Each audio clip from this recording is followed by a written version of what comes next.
Hello. Hello सत साहिब भगत सत जी। साहिब जी, सत साहिब। भगत जी हम सुनील दास बोल रहे हैं बिहार से। बोलिए।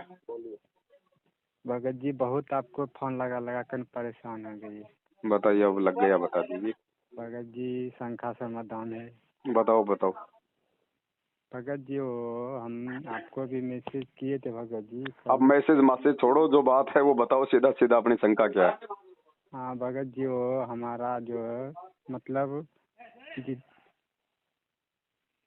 फोन आया था आश्रम से। भगत जी बोलता है डीपी चेंज करो, वो करो, ये करो तुम्हारा।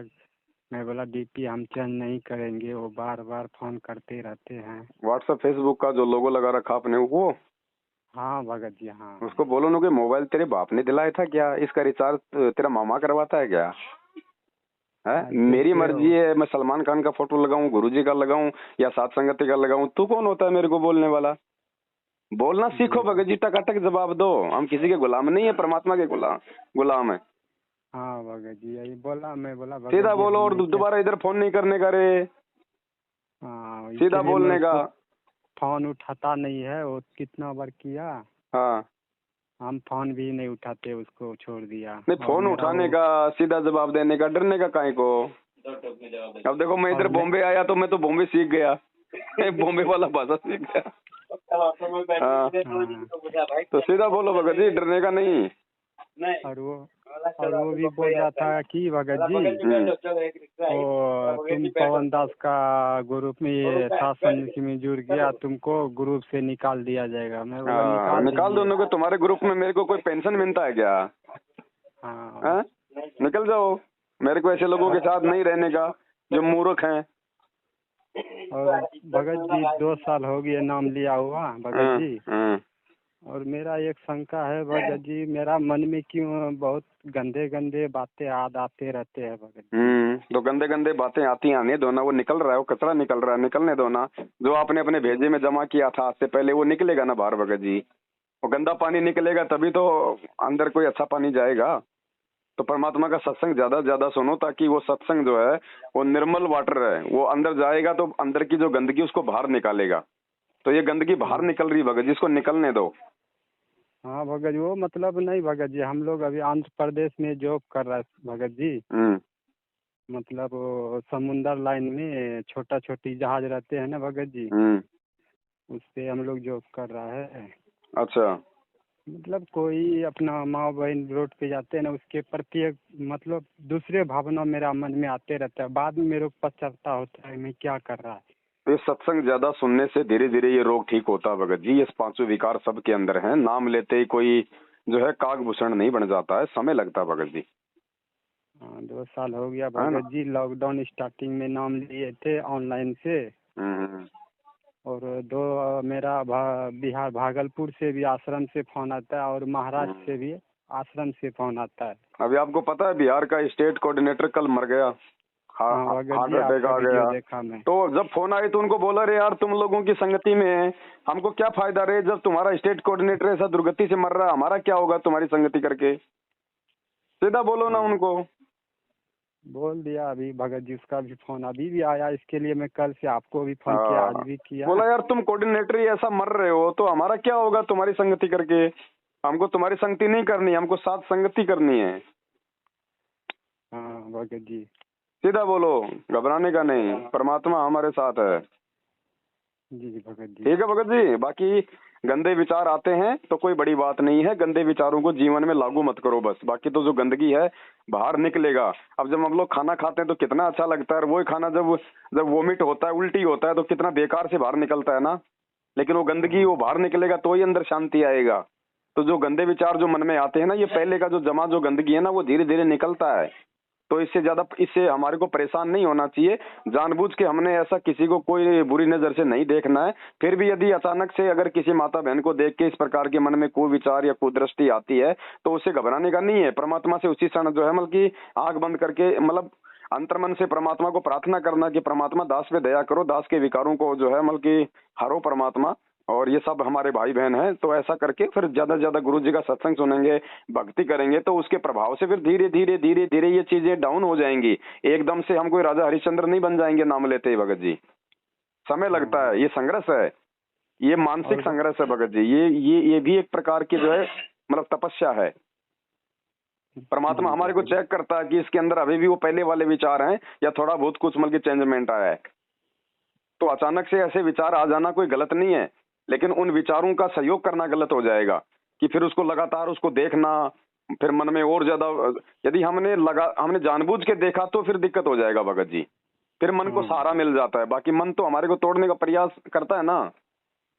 मन तो चाहेगा ना, जैसे पहले कोई शराब पीता था, अब वो किसी दारू के ठेके के सामने से निकलेगा तो मन तो चाहेगा बेटा ले ले, एक पैक ले ले छोटा सा, कौन देख रहा है। तो वो मन में विचार आना गलत नहीं है, लेकिन वो विचार जो आ जाए उस विचार को परमात्मा के ज्ञान आधार से काट देना, ये संघर्ष है। तो परमात्मा भी चेक करता है कि देखता हूँ अभी इसके अंदर कुछ बदलाव आया कि नहीं आया, या अभी भी वही गंदगी खाने का इच्छुक है। तो ऐसे घबराने का नहीं कि मेरा नाम खंड हो गया, मेरा ये हो गया, मेरा वो हो गया। परमात्मा से माफी मांगते रहो। रोज संध्या आरती करते हैं, 3 टाइम की आरती करते हैं, माफी तो मांगते हैं गुरु जी से, है क्या नहीं भगत जी? और भगत जी हमारे मैच चलती है भगत जी कंपनी का, उसमें से बहुत 30, 40, 35 आदमी रहते हैं। उसमें से हम मांस मच्छी खाने वाला नहीं है भगत जी, उसको खाना बनाने वाला कुकिंग को बोल दिया कि हमारा खाना सेपरेट बना दो, मतलब कोई ये चीज वो चीज न डालने का नहीं, वो सेपरेट देता है भगत जी। ठीक है। और हम लोग एक रूम में 5-6 आदमी एक रूम में रहते हैं भगत जी। हम लोग मतलब ये ज्योति बीती ये सब भगत जी नहीं लगा पाते हैं। वो एक मजबूरी है, मजबूरी में ऐसा कोई दिक्कत नहीं होता है। परमात्मा से प्रार्थना करते रहो कि परमात्मा दास को भी समय दो, दास को भी कुछ ऐसा सेट करो कि परमात्मा आपका ज्योति भी लगा सकें। बाकी जब तक भारी ज्योति नहीं जलता है तब तक अपना मन का ज्योत जला के रखो। मन का ज्योत का मतलब है परमात्मा की मर्यादा, गुरु जी के वचन पे चलना, गुरु जी की भक्ति करना। ये जो है भक्ति में ज्योत जलती है। जी भगत जी, वही भगत जी कुछ हम लोग 1 महीना और रुकेंगे, इसके बाद चला जाएंगे गाँव। कोई बात नहीं, लेकिन अब है ना भगत जी, भक्ति मार्ग में हमको खुद आगे बढ़ना पड़ेगा, खुद हमें कुछ बातों पे विचार करना पड़ेगा, चिंतन करना पड़ेगा। ठीक है, एक दूसरे भगत भाई बहन से बात करना, उसका सहयोग लेना कोई गलत नहीं है, लेकिन अंततः हमने खुद ही आगे अपने पैर रखने पड़ेंगे। हमने खुद समझना पड़ेगा क्या मेरे हित में है, क्या मेरे अहित में है, तब हम सफल होंगे भक्ति मार्ग पे। और भगत जी मंत्र जो हम लोग जाप करते हैं ना गुरु जी का जो दिया हुआ जी, वो मतलब पूरा नहीं हो पाता है। हाँ, वो एक बार में नहीं होता है, कोई बड़ी बात नहीं है। मन का प्रभाव है इस समय संगत पे, क्योंकि 8 साल से गुरुजी हमसे दूर हैं, ना हमें गुरुजी के साक्षात दर्शन हो रहे, ना गुरुजी से 8 साल में कोई आशीर्वाद ले पा रहा, ना उनके सन्मुख हम कोई जो है सत्संग सुन रहे। तो भगत जी ये तो होगा ही होगा, काल का दबाव तो है ही इस समय, आपके अकेले के साथ में थोड़ा ना है ना। तो ऐसा कुछ नहीं है, थोड़ा थोड़ा ये दबाव होता है। तो परमात्मा दया करें, एक बार में मंत्र नहीं होते हैं तो आप जी उसको 20 बार में कर लो। गुरुजी ने ये थोड़ी कहा कि एक बार ही जो है करना जरूरी है। भाई जिसको कोई दिक्कत नहीं है वो एक बार में कर लो बैठ के, जिसको दिक्कत है वो एक बार में 5 कर लो, फिर कभी समय मिला तो फिर 5 कर लो, फिर 10 कर लो, ऐसे कर लो। 108 करना होता है मिनिमम, ज्यादा करो तुम्हारी इच्छा है। तो 108 तो हो ही जाते हैं भगत जी। आप बाथरूम में बैठते हो 15 मिनट, अरे बैठे बैठे क्या करते हो, दुनिया भर का बातें सोचते रहते हो। मालिक का बैठ के बाथरूम की सीट पर अपना आत्मा से परमात्मा का संबंध जोड़ो, अपना अपना मंत्र कर लो। नहा रहे हो, नहाते नहाते क्या हमें कोई ओम ओम ये तो हमने बोलना नहीं अब है, ठंडा ठंडा गरम गरम ये अब ये तो बोलना नहीं है। नहाओ, नहाते समय परमात्मा का 2-4 मंत्र याद कर लो अपना। अच्छा भगत जी वो भोग जो लगाते हैं सब भगत जी, हाँ, उसमें रिफाइन का तेल से वो पकवान कर सकता है क्या? देखो ऐसा है, यदि कोई बड़ा समागम होता है, कोई साथ संगति होती है, कोई सत्संग होता है, भंडारा होता है, वहां तो हमने तेल का प्रयोग बिल्कुल भी नहीं करना। भंडारा तो शुद्ध देसी घी में बनेगा। बाकी हम अपने घर पे जो भोजन बनाते हैं उसमें हम रिफाइंड का यूज कर सकते हैं, लेकिन अपने घर पे जो हम गुरुजी को हलवाराम का भोग लगाते हैं, चाहे रोज लगाओ सप्ताह में लगाओ, वो देसी घी में ही बनेगा। हलवाराम तेल में नहीं बन सकता। हाँ, बाकी नॉर्मल जो भंडारा होता है संगत में कोई भगत जी अनिल अंबानी के भाणजे थोड़ी हैं सारे, हम सब भाई बहन रिफाइंड का ही खाते हैं। हाँ, जैसे पूरी बीड़ी बनाने का वो रिफाइंड का खाते हैं, इसीलिए तो भगवान ने हमारे को अन्नदेव की आरती दी है, इसलिए तो हम रिफाइंड का अन्नदेव को भोग लगाते हैं। लेकिन पूर्ण परमात्मा सतगुरु को जो है भोग जो लगता है वो केवल शुद्ध देसी घी का ही लगता है भगत जी।